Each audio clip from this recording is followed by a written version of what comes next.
सर्वसामान्यांच्या हक्काचा आवाज जागर जनस्थान। नाशिकच्या पंचवटी भागात असलेल्या बेंडकुळे मळ्यापासून अवघ्या काही अंतरावर रामवाडी पुलाजवळील विरळ नागरी वस्तीत पुन्हा काल सकाळच्या सुमारास बिबट्या दिसलाय। झाडीतून बिबट्या बाहेर येऊन रस्ता ओलांडताना भक्ष्याच्या शोधात असल्याचं दिसलंय। नंतर बिबट्याने पुन्हा झाडीत धूम ठोकली आहे। बिबट्या हा सीसीटीव्ही कॅमेऱ्यात कैद झालाय। येथे अवघ्या अर्धा किलोमीटरच्या परिसरात 1.5 महिन्यात 4 ते 5 वेळेस बिबट्याचे दर्शन झाले। बिबट्याने 2 वासरांसह 3 ते 4 कुत्र्यांना भक्ष्य बनविले।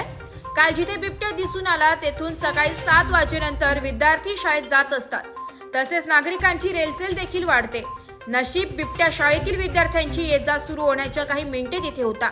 येथून जवळच बालाजी बेंडकुळे यांच्या शेतात बिबट्याचे दर्शन झाले। बेंडकुळे यांनी त्यांच्या घराच्या खिडकीतून बिबट्याचे छायाचित्रही टिपले होते। तर त्याच्या अवघ्या 10 दिवस अगोदर 23 मे रोजी बिबट्याने वासराला गोठ्यातून बाहेर काढत फरफटतने ठार मारले होते। त्यामुळे बिबट्याचा लवकरात लवकर बंदोबस्त करावा अशी मागणी स्थानिक नागरिकांनी केली आहे। जागर जनस्थान करिता भूषण जैन, नाशिक।